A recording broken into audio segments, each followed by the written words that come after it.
Hello, this is Martin Gore from Depeche Mode. Hi, this is Dave Gahan from Depeche Mode, and you are listening to My Nerd World.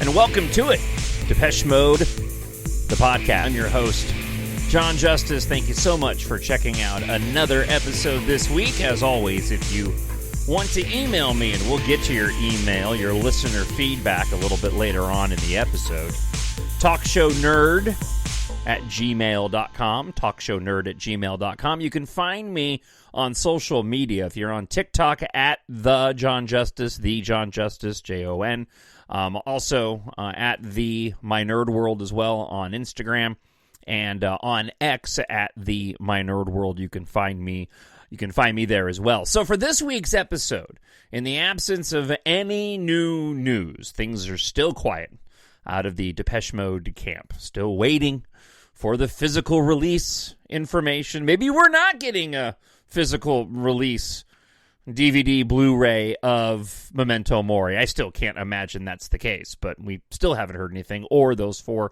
unreleased tracks. I thought we'd have some fun this week, and I have scoured the internet, particularly the Reddit Depeche Mode page, the home forum at depeche-mode.com, and I've compiled some unpopular DM opinions. I thought this would be a fun little diversion this week. So I want to share with you what I found, my thoughts, and then also we'll get into your listener feedback, your emails from last week. So before we let me start here real quick with just a little Depeche Mode anecdote. So I'm driving home today, and I'm listening to Memento Mori on CD. The CD has not left the CD player in my car. I have a 2014 Kia Forte Coupe that I absolutely love, much more than a rational human being should. I love that automobile. I almost turned it in at one point in time, and they don't make that car anymore. Probably told this story before, but I don't care. And I just decided to keep my 2014 Kia Forte Coupe. That being said, it still has a CD player in it. So the Memento Mori disc has been in my CD player since I purchased the album when it was released, and it just sounds fantastic on disc. Much better, at least in my opinion, than the streaming versions that you can get. Be that as it may, I'm listening to Never Let Me Go. And it's not a track that's high up on my most favorite tracks on Memento Mori, but it is a song that I've grown to enjoy. And this was one of those moments, and we all have those moments where you revisit a Depeche Mode track. And usually this happens with, again, tracks that I'm not seeking out when I'm going to listen to Depeche Mode. I'm not going to Memento Mori and immediately putting on Never Let Me Go. Typically, I'll listen to that song when I'm doing an entire re-listen of the album, as opposed to Don't Say You Love Me, or Ghosts Again, or Before We Drown, My Favorite Stranger. So anyway, I drive home, listening to Never Let Me Go. I got it cranking, I pull into the garage, and I come inside. So I'm doing some unpacking of my radio gear from this morning's show, and I decided, all right, well, I'm going to be doing some stuff for a while. I might as well put some music on. So I have a playlist titled DM Modern, and it was originally Memento Mori and then select tracks from Spirit and some from Delta Machine, but it's since grown beyond being modern anymore. It's one of my many Depeche Mode playlists. And I've got it on shuffle, and the single version of In Your Memory pops up. Now, one, it was a B-side. I didn't realize there was a single version, but be that as it may, the single version of In Your Memory pops up. And suddenly I had this bit of it's not a revelation, but listening to those two tracks, Never Let Me Go and In Your Memory, so close together, I realized how similar they sound. They're very different tracks, and Dave's vocals on both of those songs is very different. I mean, given the decades between when both of those songs were written, but be that as it may, in terms of the song structure, the pacing of the song, the rhythmic beats of the tracks, I was actually it was a happy little accident that I found these two tracks, again, created so many decades apart from each other, but they really had a lot of similarity to it, and it actually made me appreciate Never Let Me Go even more, and it reinforced this idea that I've had about Memento Mori, that through a conscious effort or not, I mean, the band that album really is sort of a love letter to the history of Depeche Mode. Albeit wholly new, there's so many little portions of that track that either almost directly reference other songs, whether it's Caroline's Monkey and the way that Sometimes is sung and how it sounds much like Clean, the electronic squeal that's in People Are Good, not to mention that track in and of itself feels like it's pulled from the Construction Time again or Some Great Reward era, but that squeal sounds just like it came from I Feel Loved. I've mentioned many times on the show how Ghosts Again, to me, is a kindred track to Enjoy the Silence, and I don't think it was intentional by the band. It's top of the list of the questions if I ever have the opportunity to interview them I'm going to ask them about, because I want to pick their brain about Memento Mori. So I just shared that little anecdote with you until we dive into the unpopular DM opinions. So again, TalkShowNerd@gmail.com if you want to email at any point in time. So what I did was, in the absence of any real news, I was over on the home forum, and they have an unpopular opinions thread, and there's also a similar one on the Reddit page for Depeche Mode. So I grabbed a handful of these, and I thought that I would share them with you and then give you some of my thoughts before we get into the listener feedback this week. So at first, we're going to read from some of the entries on the home forum. And Klaus writes, again, unpopular DM opinions. It's Called the Heart is a great track, especially the extended version. Spirit is a great album. Ghosts Again is a quite boring track. Same goes for My Favorite Stranger, Never Let Me Go, and Wagging Tongue. Darkest Star is a stellar Depeche Mode track that encapsulates the very idea of DM! Exclamation points. He writes, DM are not a very good live band musically. The concerts are always fun, but the music itself doesn't translate very well into a live setting, at least in this millennium. So we're kind of all over the map here. And again, I want to keep in mind that I'm not going to be pushing back on any of these. This is all completely subjective. I'm just always interested to hear Depeche fans' views on various songs and just how they vary. So let me run through a couple of these. I also quite enjoy It's Called a Heart. That's mostly because of my own personal experience of having to have gone through 3 different open heart surgeries, and while the song obviously is not about anything that I've endured, just the fact that we have a song focusing on the heart. And it's a nice track. I know the band has dismissed this outright, and the video left a lot to be desired. It's certainly better than Holding Chickens. Be that as it may, I've always thought that for the time period, it really kind of falls in line with even like a But Not Tonight. It's not as good a track as But Not Tonight, but it's one of these songs that I know the band has dismissed, but I'm kind of with Klaus here. It's a pretty great track, even though the band thinks it's very simplistic. Spirit is a great album.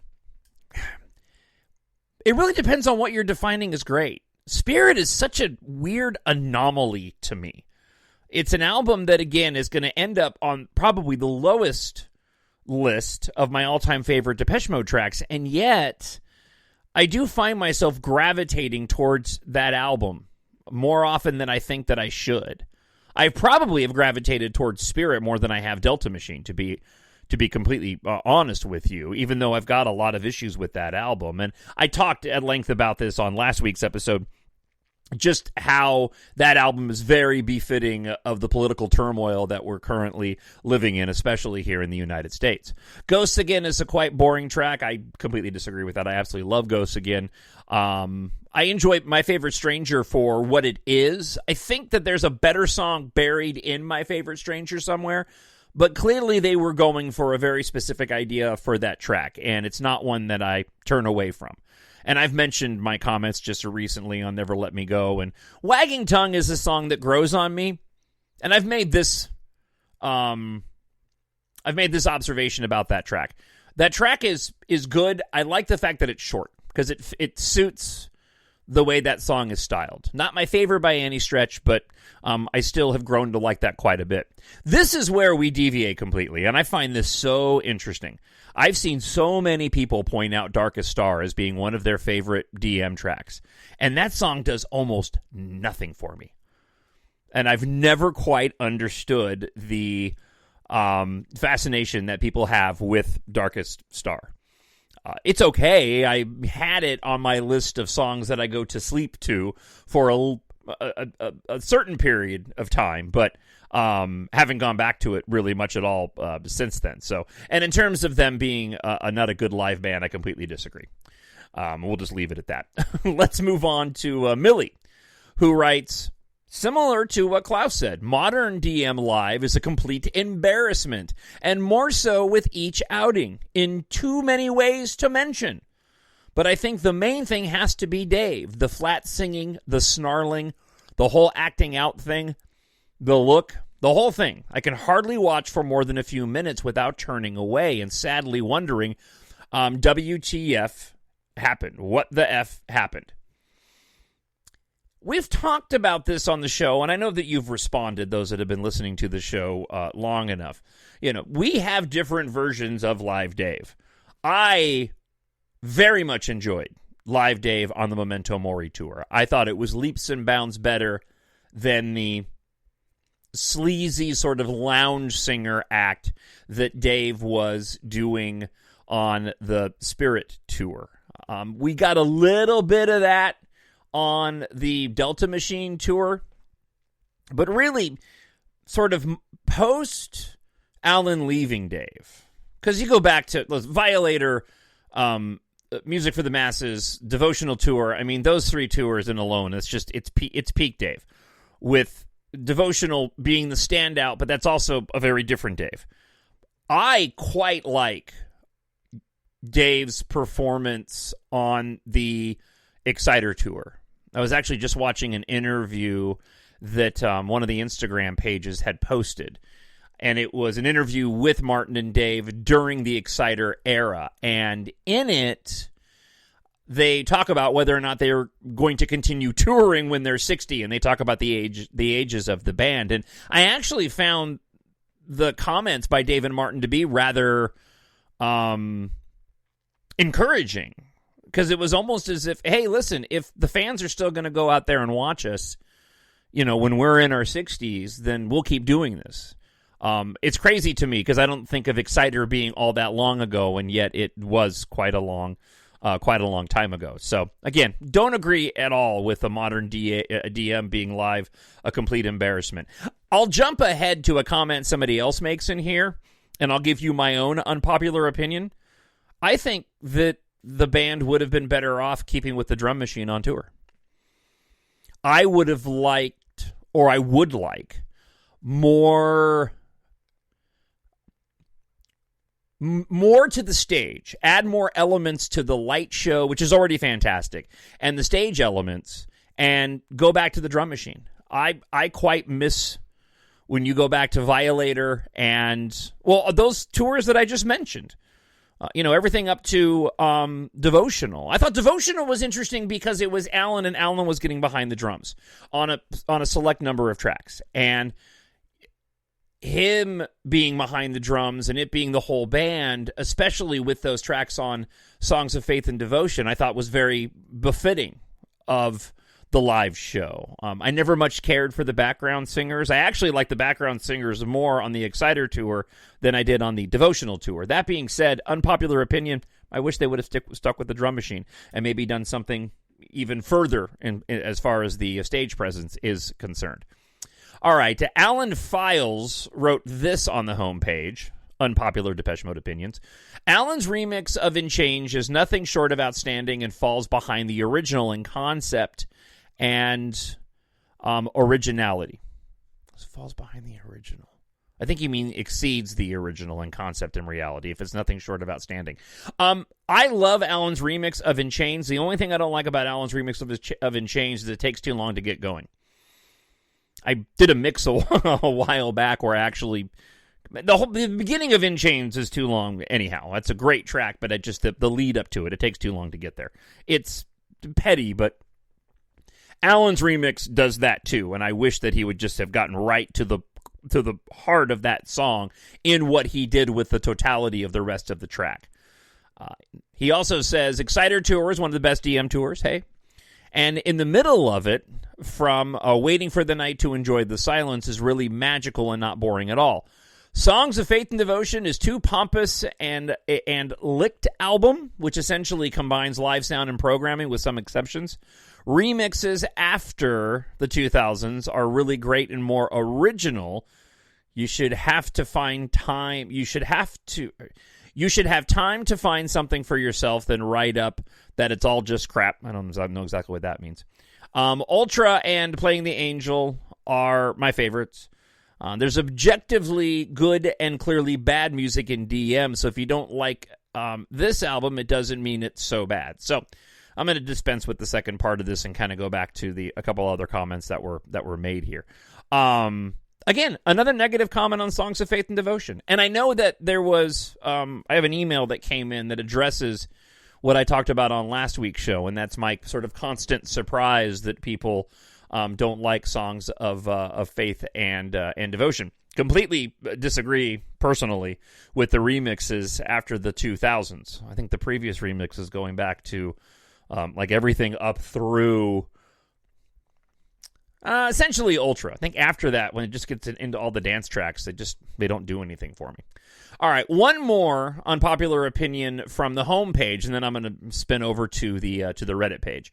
Tranel writes this: Songs of Faith and Devotion is the first time Depeche Mode were not in front of the development. It's pseudo grunge. Alan was an important member, but his input is much overvalued, especially for albums until 1987. Alan was steering Depeche Mode in a completely wrong direction.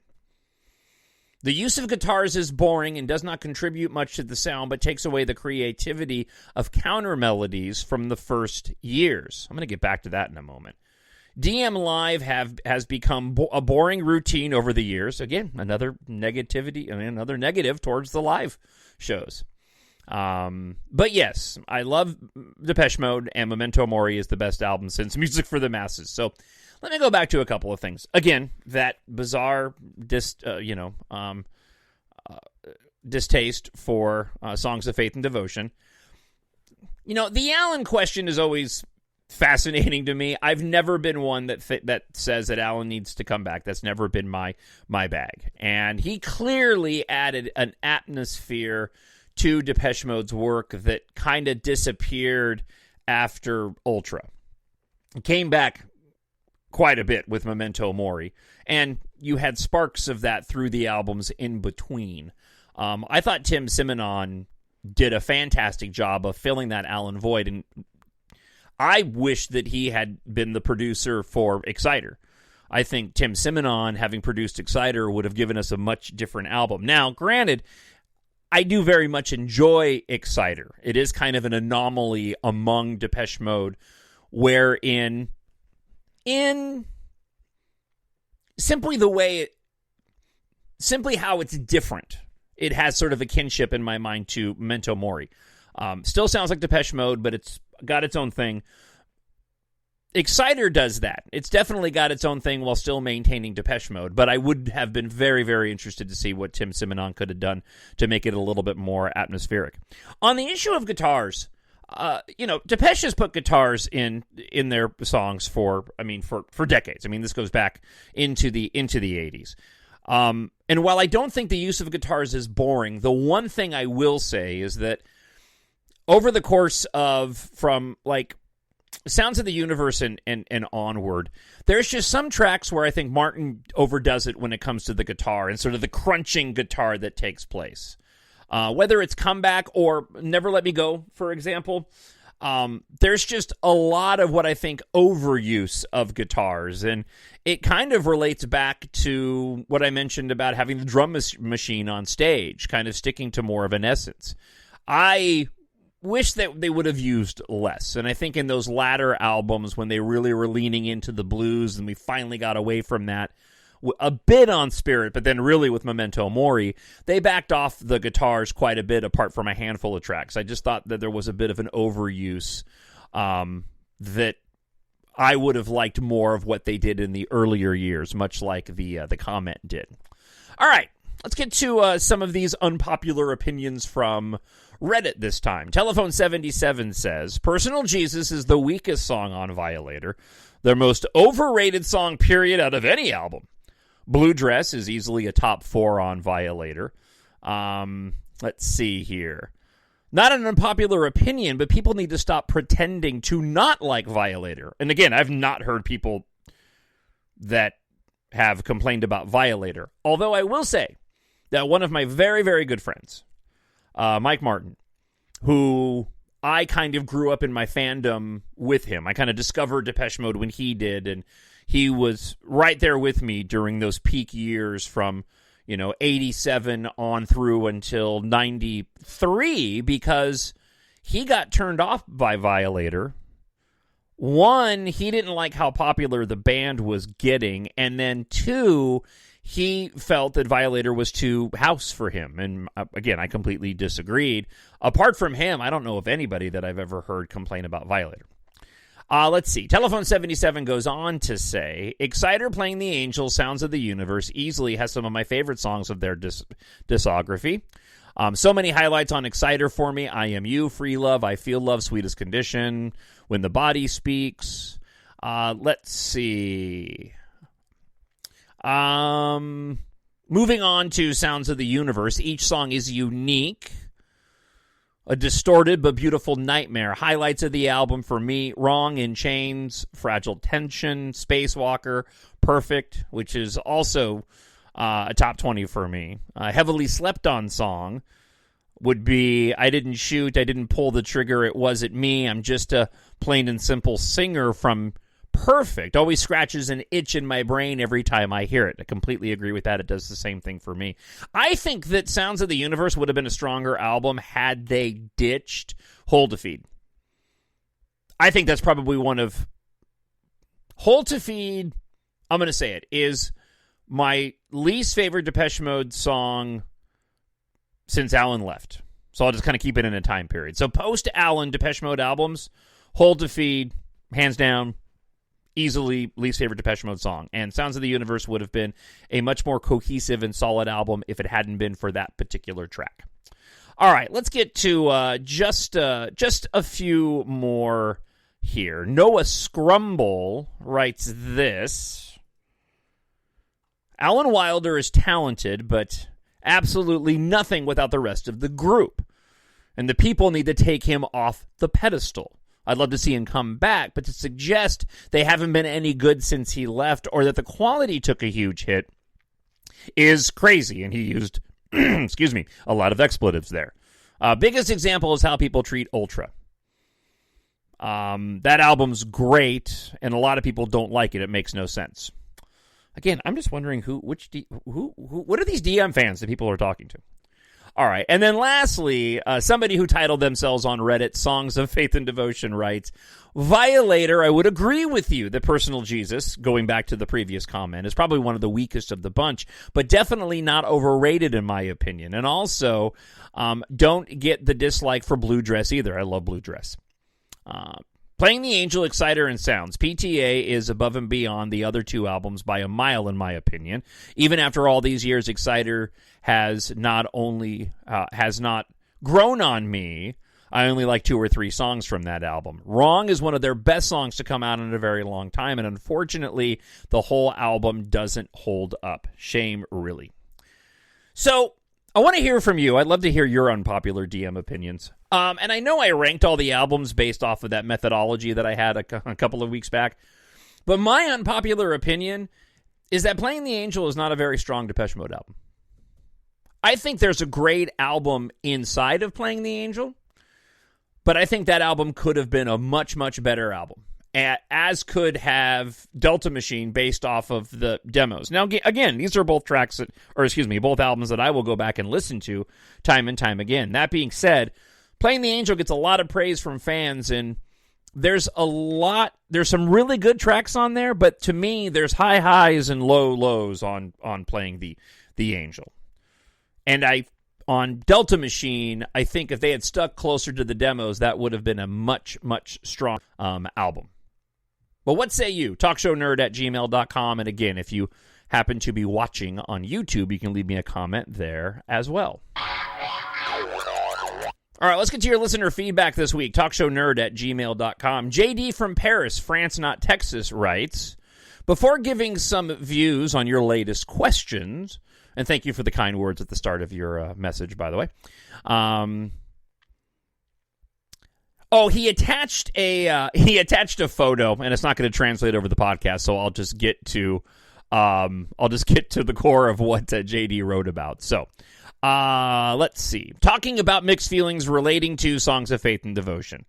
Well, I've always had those feelings ever since I heard it in 93. This is probably due to these facts of having mixed feelings on Songs of Faith and Devotion. On the negative side, I was so fond of Violator mixed by Kevorkian 3 years after he mixed Kraftwerk's Electronic Cafe, that Songs of Faith and Devotion came to me as a blunt disappointment musically. Basically, I said to myself, DM is trying to sound like music I just loathe, grunge. As much as Violator opened with the best bass line I ever heard, then Songs of Faith and Devotion opened with the most unpleasant, noisy guitar sound. I dislike I Feel You, and I still do today. As to the rest of the album, Walking in My Shoes is indeed a work of art. We're almost in kind of unpopular opinion territory here, aren't we? No discussion with that one, and I play it very often. Judas is interesting, especially the final instrumental section. Condemnation is boring gospel.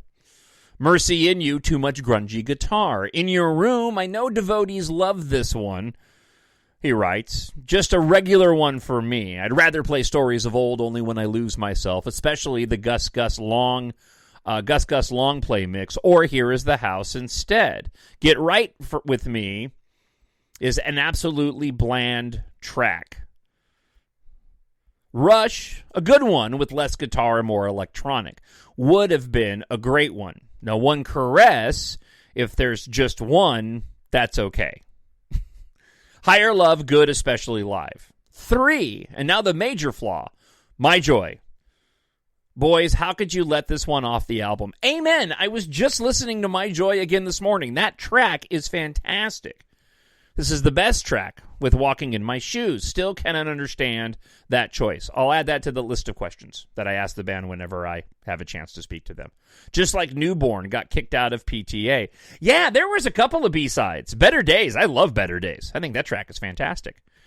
Dave's look, sorry, but the long hair, goatee, tattoos, drug addict looked, I could not stand it. That came as a shock. Number 5, it was Alvin's last album. I just watched the devotional concert video again. This seems to me quite obvious when you look at him. He had decided to leave the band. He's already elsewhere and has already left the band in his mind, body and look language. On a positive note, I admit they had to change their style at that time, and it was a smart move. Had they persisted with the electronic vibe, even of an excellent craft, the risk of becoming a deluxe OMD. No bad feelings towards OMD. Metroland is excellent, but they remained more or less what they were in 1982. I admit that this period built their legend with all the predicament, Dave's drug addiction, Martin his booze addiction, Fletch and his antidepressant, Alan fed up with these addictions and nearly doing all the work. In a nutshell, Songs of Faith and Devotion is not one of my favorite albums, but I know it was necessary for their career. Coming to the concert videos, I fully agree with your ranking, but as I am 54 and we're lucky enough to record on my VCR live in Hamburg, which I've watched maybe 200 times, even though it's not on DVD yet, this is the best. Listen, and going back to my ranking of the live releases, yes, I guess I probably didn't make mention of it. The World We Live in Live in Hamburg is quintessential Depeche Mode for me. It really is a crime they haven't given us a proper release of that, especially for us long-term fans. Thanks again for your passionate dedication to the soundtrack of our lives. Maybe someday we'll have the time to do a Teams session together. All the best, JD. Oh, I'd love that, JD. And I know that I've got plans to do that and to bring more guests on. And I apologize to you, weekly listeners of the show, that I have not had more guests on. I've been so busy with my weekly radio show, the show that brings home all the money, that really it's just been a matter of scheduling that I haven't been able to line people up to get on the show. But once we get past our election cycle here in the United States and things kind of slow down to a better pace, and I'm working on some other projects, I'll be devoting, look at that, some more time to the podcast and getting some guests on, and I've got some really good ones lined up. So I'm really appreciative of everybody that checks out the show every week, and I hope that you enjoy it, even though we're thin on news right now. But just know that I have no intention of the podcast going anywhere, and my intent is to make it even better in the future. All right, so I got to wrap things up. I got another podcast to record. So if you're into Star Wars, I'll be recording that podcast soon. You can find it under my Nerd World as well on wherever you listen to podcasts or on YouTube.